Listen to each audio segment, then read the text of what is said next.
Donald Trump's titanic cabal of Elon Musk and Vivek Ramaswamy, also known as the Department of Government Efficiency, is now taking on water. And coming up next, I'll share the trending video of Ramaswamy rocking the Trump boat by trashing Musk. This episode is actually two stories in one. I will show you the unearthed videos, and yes, that's plural, of Ramaswamy taking shots at Musk. But first, I want to share another story that I uncovered today about these two while researching the first one. And I have to admit, I will be grateful to Musk, Ramaswamy, and even Trump if they accomplish this initiative, because it's something that other administrations have failed at. Have a look for yourself and tell me if you agree, and then I'll play Ramaswamy insulting Musk. This has emerged as a top priority for Elon Musk and Vivek Ramaswamy's newly formed Department of Government Efficiency. God, it's 10 a.m. You didn't set your watch forward. Happy daylight savings time. Mr. Speaker, daylight saving, not plural, time, has never saved us from anything. Once the pet project of Veep's Jonah Ryan, Elon Musk and Vivek Ramaswamy have set their eyes on daylight saving, not plural, as they look to cut government inefficiencies.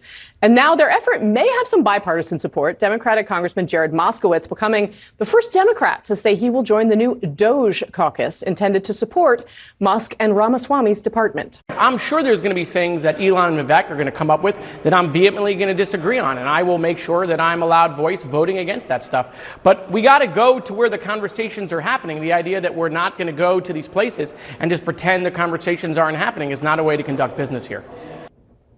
So we've done junk fees. Now, where are we on daylight saving time? I think you're going to see, just like Elon Musk and Vivek, you're going to see a bajillion ideas thrown against the wall, and you're going to see what sticks.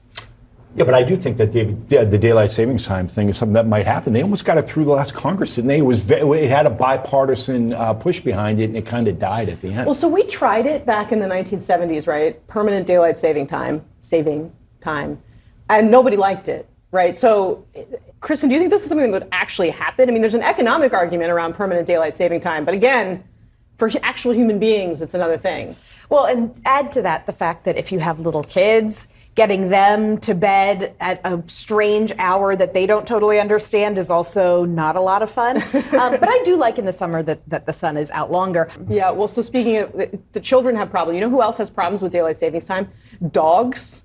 Let's look at this. Okay, this has become a whole thing on TikTok. Like, what happens to your dog on daylight savings time? Watch. Sally, you already ate your dinner. You asked for it during lunch today. Are you confused with the time change? You already ate today. It's not dinner time.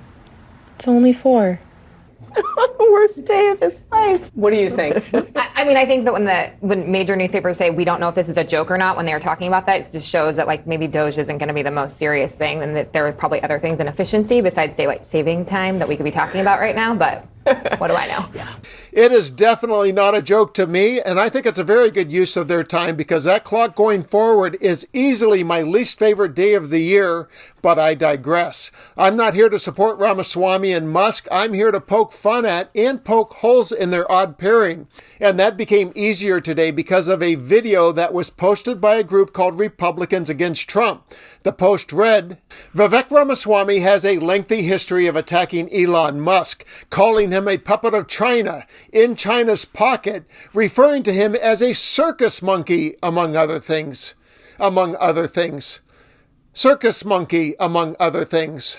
I think Tesla is increasingly beholden to China. I have no reason to think that Elon won't jump like a circus monkey when Xi Jinping calls in the hour of need. Elon Musk has, I think, demonstrated his willingness to change his political tunes based on the favors that he gets to be able to do business in China. I think some of his recent comments about Taiwan suggest as much, where he says that Taiwan should become a special administrative region of China, annexed to China. Well, guess what? He got a nice attaboy on the back, a little pat on the back, when his Shanghai factory and regulator in China gave him a nice little tax break within days after him having made that comment about Taiwan. Tesla's popular in a different way here because of the cult around Elon, but actually is effectively beholden to China in a different way.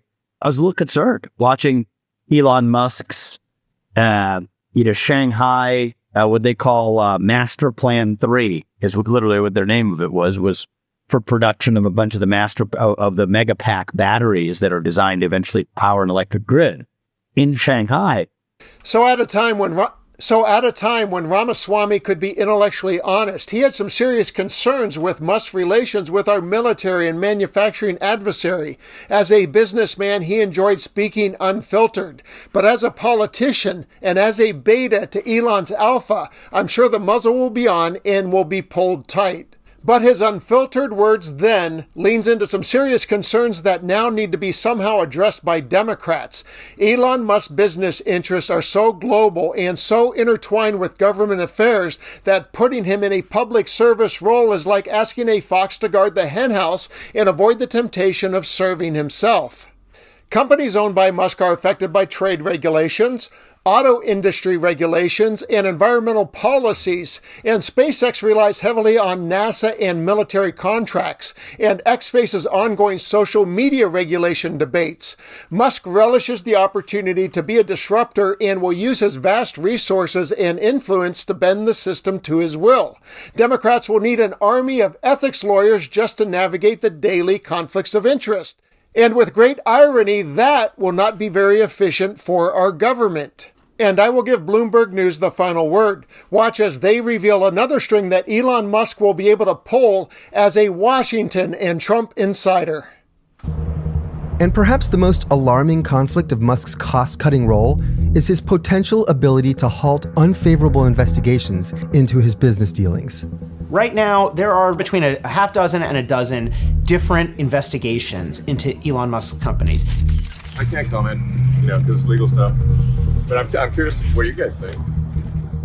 It's not like he can just order those investigations closed, but if he is in a position to control the federal budget, what better way to deal with an investigation than to just defund the agency that is supposed to be doing that investigation?